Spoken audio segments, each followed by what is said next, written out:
নমস্কার বন্ধুরা, আজকে মাটনের রেসিপি নিয়ে চলে এসেছি।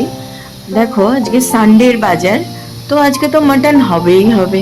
সেই জন্য একদম মাটন কষা বানিয়ে নিয়েছি। মাটন কষাটা এত ভালো হয়েছিল যে তোমাদের সাথে শেয়ার না করে থাকতে পারলাম না। তো দেখো মাটন কষাটা আমি কিভাবে বানিয়েছি। এখানে আমি 1 কেজি 200 মাটন নিয়ে নিয়েছি।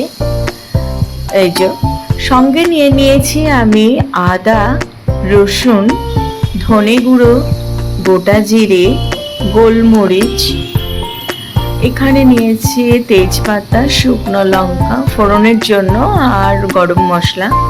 এখানে হচ্ছে লাল শুকনো লঙ্কা, গরম মশলা ভিজিয়ে দিয়েছি, এটা আমি বেটে দেব। নিয়েছি 2টো টমেটো আর 4টে কাঁচা লঙ্কা, হাফ টক দই। এই টক দই এগুলো দিয়ে আর এই আদা রসুন পেস্ট করে এটা আমি মাখিয়ে নেব। তো প্রথমেই আমি মাটনটা কিছুটা ম্যারিনেট করে নিচ্ছি। দেখো, দিয়ে দিচ্ছি আদা রসুনের পেস্ট, দিয়ে দিচ্ছি এখানে যে জিরে বাটা আর কাঁচা লঙ্কা বাটা, দিয়ে দিচ্ছি এই শুকনো লঙ্কা বাটা। কিছুটা করে আমি রেখে দিলাম, জিরে বাটাও রেখে দিয়েছি আর লঙ্কাটাও রেখে দিলাম।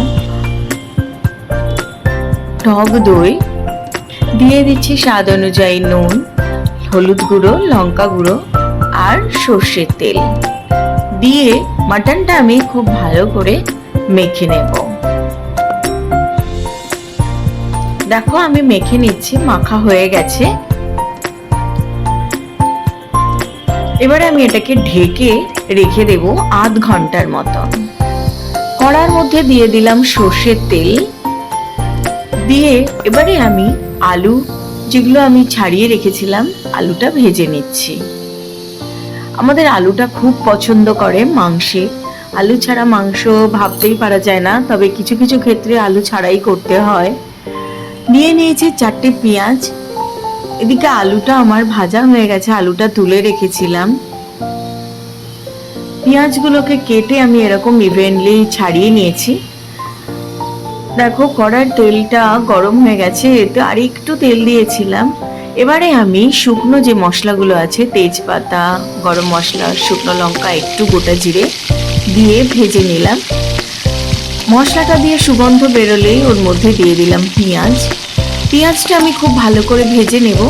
এর মধ্যে দিয়ে দিচ্ছি অল্প একটু নুন, যাতে পেঁয়াজটা তাড়াতাড়ি নরম হয়ে যায়। এবারে সেই বাকি যে আমি ধনে জিরে পেস্টটা রেখেছিলাম সেটা আমি এই পেঁয়াজের মধ্যে দিয়ে দিলাম। দিয়ে ভালো করে নাড়াচাড়া করে নিয়ে টমেটোটা যেটা আমি পেস্ট করে রেখেছি সেটাও দিয়ে দিলাম। টমেটো পেস্টটা দিয়ে আবারও একটু নাড়াচাড়া করে নিতে হবে। এবারে আমি দিয়ে দিচ্ছি এর মধ্যে ম্যারিনেটেড মাটনটা দিয়ে আমি ভালো করে নাড়াচাড়া করে নেব, ভালো করে কষিয়ে নেব। এদিকে দেখো একটা সিক্রেট জিনিস, এটা হচ্ছে একটু জায়ফল, আর এই যে এখানে দেখো পেঁপে ছিল, এই পেঁপেটা কিন্তু আমি গ্রেট করে দেব মাটনের মধ্যে, তাহলে মাটনটা খুব সুন্দর নরম হবে। আর আজকের আমি প্রেসার কুকারে করব না। এই যে দেখো পেঁপেটা গ্রেট করে আমি দিয়ে দিলাম, এই কষার সময়ই দিতে হবে।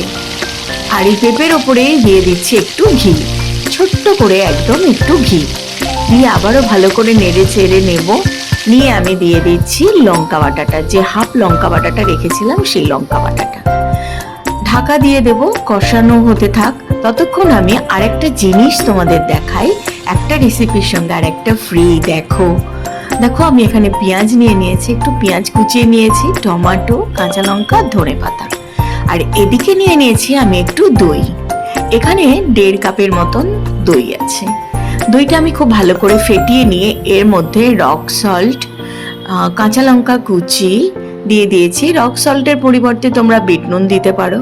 দিয়ে দিলাম গোলমরিচ, পেঁয়াজ কুচি, টমেটো কুচি, ধনেপাতা, সবই একসঙ্গে দিয়ে আমি ভালো করে এটাকে আবারও নেড়ে চেড়ে নেব। এদিকে দেখো মাংসটা কতটা কষানো হয়েছে আমি দেখাচ্ছি।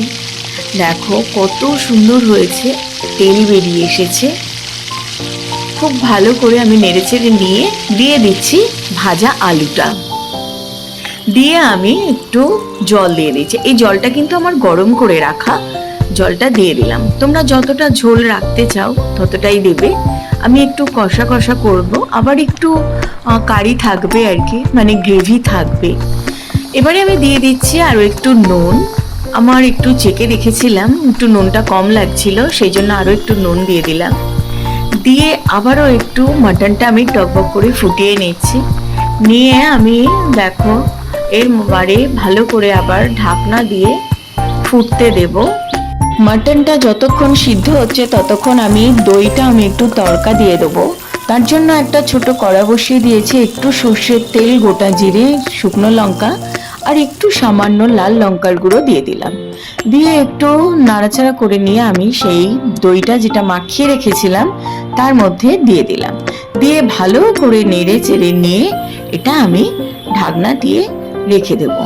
আর এর মধ্যে দিয়ে দিলাম একটু চিনি, সামান্য চিনি আর একটু ভাজা জিরে গুঁড়ো দিয়ে এটা রেখে দিলাম। এদিকে মাটনটা দেখো আমার সিদ্ধ হয়ে এসছে।